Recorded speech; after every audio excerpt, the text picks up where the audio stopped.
As we reach a certain age, we are called upon to pause, to fix our gaze on the landscapes we have passed before, and to contemplate the paths that still lie ahead. Have we merely existed, merely breathed, or have we truly lived? The answer does not lie in great achievements or in the fleeting applause of the world. The true marks of a life well lived are etched into the quiet corners of our hearts, woven into the fabric of our experiences. We see them in the moments we confront our fears, in the relationships we nurture with sincerity, and in the times we reach beyond ourselves to touch the lives of others. The questions brought before you today are not intended as harsh judgments, but rather as beacons that illuminate the path you have taken and empower you to chart your future course with greater clarity and intention. Within this quiet introspection lies an opportunity for profound transformation, to embark on the second half of your journey with renewed purpose and a spirit that burns a little brighter. There will not always be easy answers to these questions, for the human experience is exquisitely complex. These questions are meant to make you think, perhaps stir a slight unease, and set you on a path of self-discovery.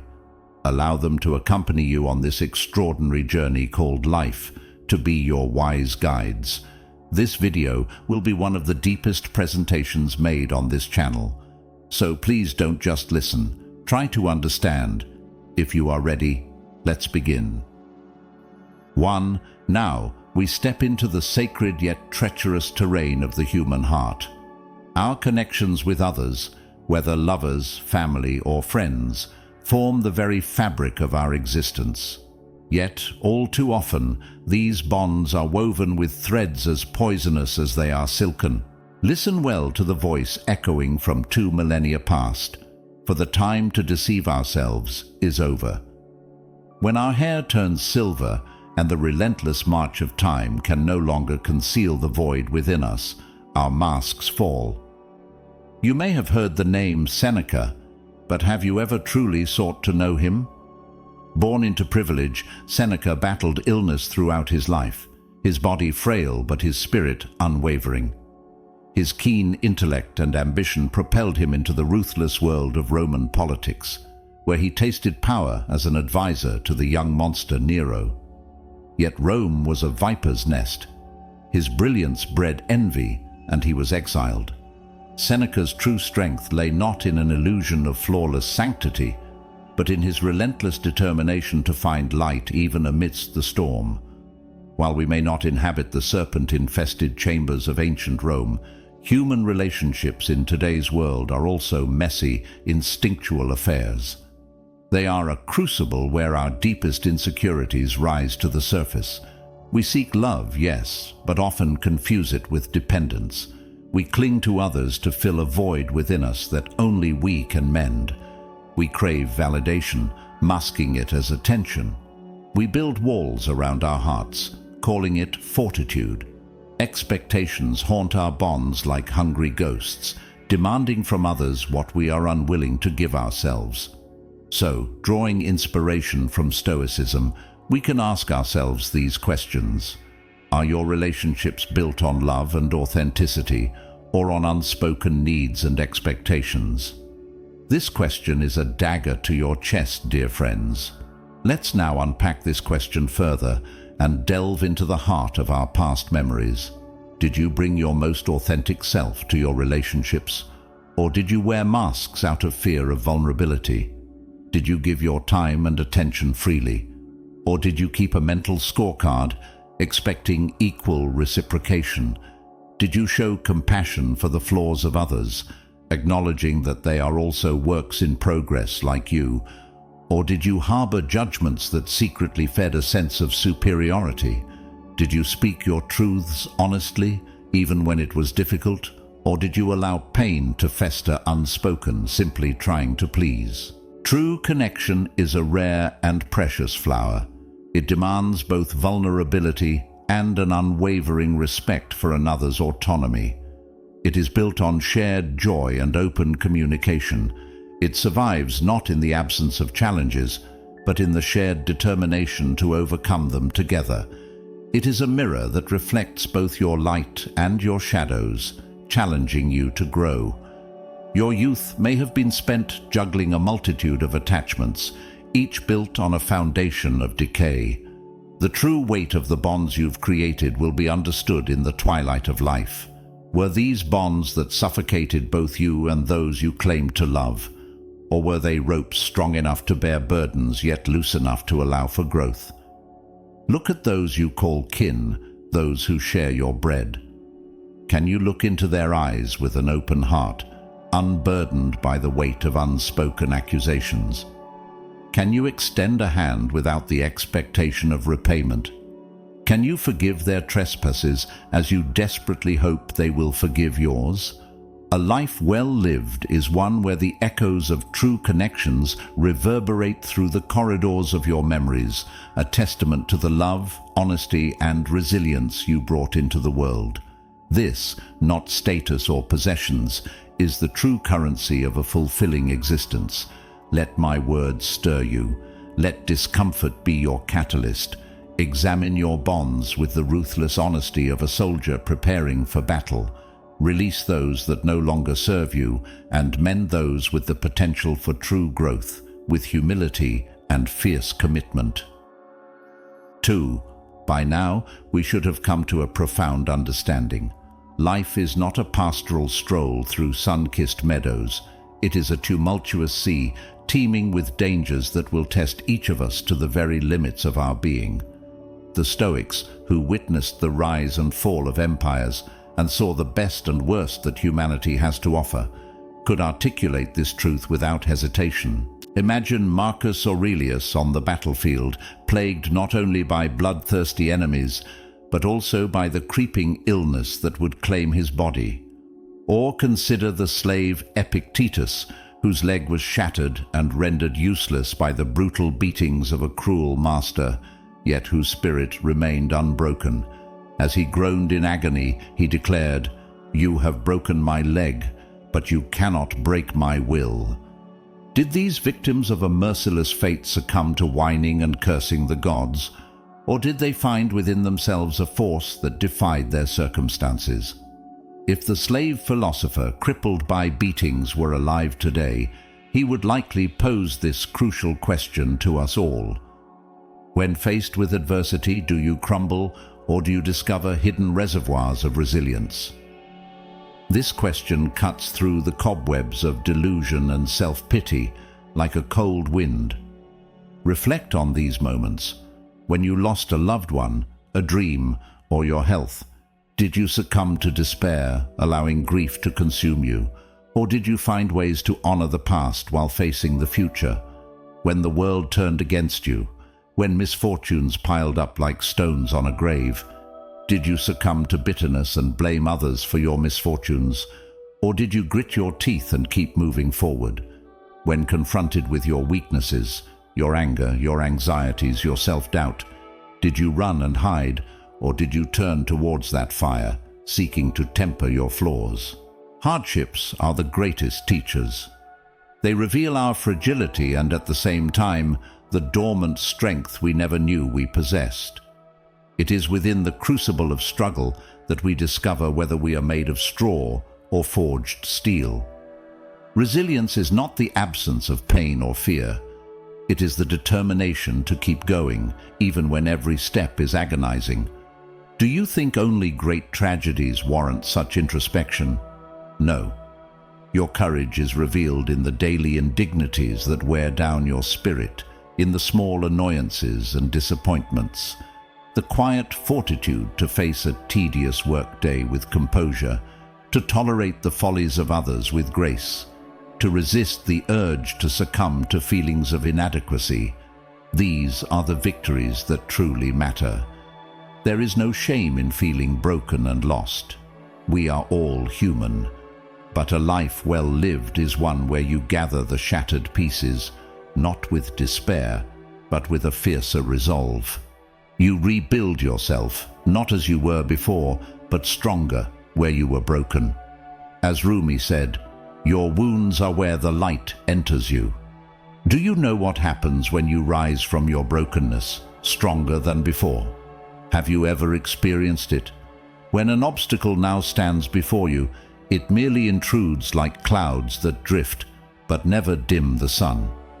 Do not wait for a grand catastrophe to test your worth. Every day is a battleground. Let my words burn within you. For these words are not just mine or the Stoics, but as Seneca would say, these words belong to all of us. Embrace the pain. The next time adversity knocks on your door, as it surely will, you will greet it not with whining, but with the unwavering determination of one who has weathered countless storms. 3. Now we venture into the spiritual battlefield, where the ghosts of the past can hold us hostage. Forgiveness, a concept whispered by poets, sages, and prophets, yet rarely found in its purest form. Listen carefully, for it is in this realm that we deceive ourselves the most, more than in any other. Nelson Mandela, one of the world's most celebrated African leaders, was imprisoned for life while fighting against apartheid. After spending 27 years behind bars, he was released and became the president of South Africa. Many expected him to ruthlessly punish those involved in apartheid and his imprisonment. However, Mandela chose a different path. During his time in prison, he studied the works of Marcus Aurelius and embraced the core values of Stoicism, which he practiced throughout his life. Instead of seeking revenge, Mandela urged his people to heal and rebuild. Another example comes from Seneca, who faced numerous injustices and betrayals throughout his life. One of the most significant was a conspiracy orchestrated by his former pupil, Emperor Nero, and the imperial government. Nero exiled Seneca from the Roman Empire under threat of death. Years later, he tragically sentenced Seneca to death. Seneca didn't go down without a fight. His wife chose to die alongside him. They lay side by side, slicing open the veins in their arms with equal strokes. Due to Seneca's illness and malnutrition, his blood flowed slowly. So, he had the veins in his legs and calves opened as well. Amidst this agony, he advised his wife to go to the next room so that she would not witness his suffering and lose her courage. Seneca didn't die then either. He requested poison from a doctor who had been a close friend for many years. He drank the poison given to those condemned to death, but still, he didn't die. His organs were icy cold, and even the poison was ineffective. Finally, he was taken to a hot bath and suffocated by the steam. Despite his tragic fate, Seneca forgave Nero and even those who collaborated with him. This reflects not only his personal greatness, but also the power of Stoic philosophy's profound teachings on compassion, forgiveness, and inner peace. Seneca chose to forgive, even though he knew he had little time left to live. Why? Because he understood the true burden of carrying the poisons of the past. Whether for a day or a century, Seneca never allowed his soul to be tainted by hatred, resentment, or enmity. So Seneca asks us now, have you truly forgiven others and, most importantly, yourself? Let this question echo within you like a relentless drumbeat. Examine the remaining questions in this way. Do you harbor old grudges, nurture the bitterness of past years, and allow them to stain your present with pain? Do you feel anger towards perceived injustices, turn inward, and blame the world for your misfortunes? Do you feel shame and guilt for past mistakes, replay them obsessively, and punish yourself long after any amends could be made? Understand this. Forgiveness is not about condoning the wrongdoing or pretending it never happened. True forgiveness is a radical act of self-preservation. It is choosing to loosen the chains that bind you to the past and to pain. Because every ounce of hatred you carry within you is like a boulder weighing heavily on your soul, preventing it from moving forward. This is why they forgave, to protect their souls from these crushing burdens. for themselves. Holding a grudge against someone is like drinking poison and hoping your enemy will die. It eats away at you from within, a relentless parasite consuming your vitality. Forgiveness, however difficult and counterintuitive it may seem, allows you to break free from this self-inflicted torment. But the most challenging forgiveness is often the one we withhold from ourselves. You are not your mistakes, yet how easily you whip yourself for them. It is human nature to err. You grow not through endless self-blame, but by acknowledging your flaws and choosing a different path forward. The road to forgiveness is paved with sweat and tears, not flowery words. It means confronting your pain, your anger, with ruthless honesty. It may mean understanding the wounds of those who have wronged you, not to justify them, but to loosen their hold on your spirit. And above all, it means extending the same compassion you would show a beloved friend to yourself. A truly well-lived life is one where you carry the burdens of the past lightly. They have shaped you, yes, but they do not define you. Each sunrise offers a chance to shed a little more of that weight, to choose freedom instead of the prison you've created. There is no shame in struggling to forgive, for it is a path walked by the noblest souls. However, there is also no victory in remaining your own jailer. Let my words pierce your defenses. Let discomfort be your teacher. The greatest victory you can achieve is the one you win over your own wounded heart. 4. The world is a maddening marketplace, filled with merchants peddling illusions. They lure you with trinkets of pleasure, ornaments of power, and idols of fleeting fame. These, they hiss in their serpentine voices, will bring you satisfaction. And so you chase after it.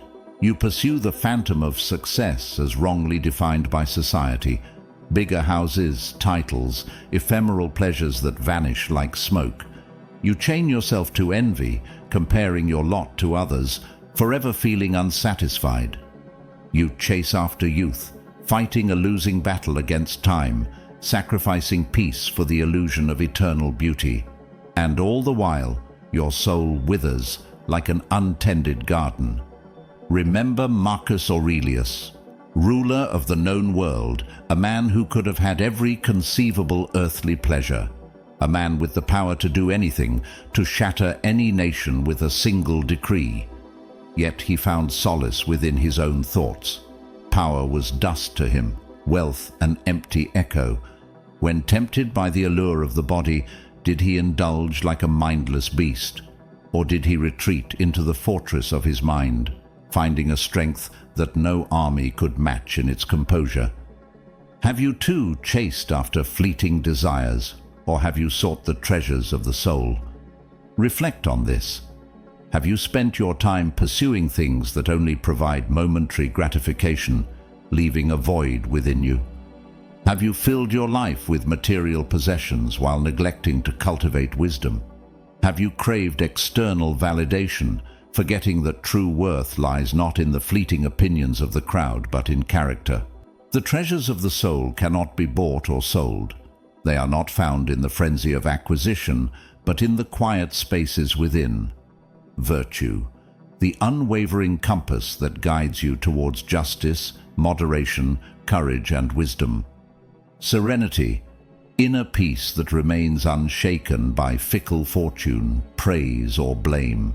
Duty, fulfilling your responsibilities to yourself, your loved ones, and the broader human community. Reason, the faculty that guides you, enabling you to discern between what is within your control and what is not, and to act with purpose amidst chaos. Chasing worldly desires is like building a palace on shifting sands. The slightest storm will reduce it to rubble. Cultivating the treasures of your soul is like building a fortress, impervious to the whims of fate. This, and only this, is the mark of a life well lived. Let the gaudy trappings of the world fall away. Let the siren calls of shallow pleasures fade. turn inward and embrace the rigorous disciplines of the mind and spirit. Only then will you find that which endures beyond the grave, beyond the fading echoes of earthly ambition. 5. Our final question, my friends, is the question from which all others spring. How do we face our own mortality? For the shadow of our own death hangs over every choice, every breath we take. Ignore it, and life becomes a frenzied dance on the edge of a volcano. Embrace it, and it transforms into a torch illuminating your path. Listen carefully. Stoic philosophers like Marcus Aurelius, Seneca, and Epictetus were not born wise. They wrested wisdom from the jaws of their darkest fears. And so they ask us, have you made peace with your own mortality? Let this question sink not into your heart, but into the marrow of your being. Have you lived, and do you still live, denying your days, pushing the thought of death into a distant future, a problem for another time? Do you allow the spectre of your death to poison your present, to fill you with dread at the prospect of non-existence? Do you fill your days with meaningless distractions, chasing fleeting pleasures in a desperate attempt to outrun the inevitable? Nothing happens to a man that is not in man's nature. Nothing happens to an ox that is not in the nature of an ox. Nothing happens to a vine or a stone that is not in their nature. To every living thing only what is known and natural comes, so why do we complain? Universal nature will never bring anything to us that we cannot bear. Think of those who went before you, those who went before your father. They were alive for a short time, dead for a very long time. Death is the great equalizer. It cares nothing for your status, your possessions, the plans you cling to so fiercely. Yet most people live as if they were immortal, squandering their precious hours in petty squabbles, in the accumulation of things that ultimately mean nothing. Here is a harsh but true word: how a man spends his life, so he will meet his end. Therefore, we must prepare for death as we prepare for living. What matters here is not what we take with us when we die, but what we leave behind. Death does not count the years, nor is it known where death awaits you, so you must wait for it everywhere. As Epicurus beautifully said, accustom yourself to death. Making peace with mortality is not about embracing it with open arms. It is about accepting it as an integral part of the fabric of existence. It is about understanding that your time is limited, a gift of unknown duration. With this awareness comes a profound shift in perspective. Suddenly, the petty complaints that consume you vanish. Suddenly, the shallow pursuit of validation seems absurd. Suddenly, you yearn not for more, but for better. Every sunrise, every smile, every heartbeat takes on a bittersweet beauty. Have you lived each day with both urgency and peace? Urgency is important, for you may leave this world half-lived, filled with regrets, cowardice, and the unfulfilled potential to sing your true song. For this you have no time to waste, not even a second. But peace is also crucial, for accepting your end brings with it the freedom to live boldly, without fear of failure or the opinions of others. Death is not an end, but a transformation. Your atoms will return to the cosmos from whence they came, and your legacy, however small, will live on in the ripples you create, in the hearts you touch. So too, our transformation is to the divine, to the source that created us, gave us life. Since we return to him, does it matter whose hand brings our death? In essence, this is the summary of our lives. A well-lived life is one where you face your end with no regrets, knowing that you have reached the fullest version of yourself within the time allotted to you. I hope the weight of this video has been enough to disturb your comfort. Do not wait for a terminal diagnosis, a catastrophe, to wake you up. Choose to live today as if this breath could be your last. Let this knowledge ignite a fire within you. a fierce determination to squeeze every drop of meaning and love from the time you have left. This, and only this, is true victory over death. Now, I speak not to all of you at once, but to each of you individually. The world needs your light. It needs those who dare to be different, who live not by the expectations of the crowd, but by the dictates of their highest selves. It needs those who face their demons, who wield compassion as a sword, who find miracles in the fading light of day. Do not leave this place as you came. Let these questions ignite a revolution within you. Let them enter your dreams and guide your waking hours. Live in such a way that when you face these questions on your deathbed, you can answer with a resounding yes. You can say, "I have lived a very good life." And even if it brings you to tears, let those tears be forged in the fire of a life fiercely lived. So go forth, not with the arrogance of ego, but with the quiet, stubborn strength of an awakened soul. Examine today, the next, and the one after that. Be kind, be brave, face your shadows, pursue what sets your heart on fire. Forgive others, but most importantly, forgive yourself. As Epictetus said, it's not what happens to you that matters, but how you respond to it. And finally, as Mary Oliver asks in her poem Summer Day, tell me, what are you planning to do with your one wild and precious life? Thank you for watching.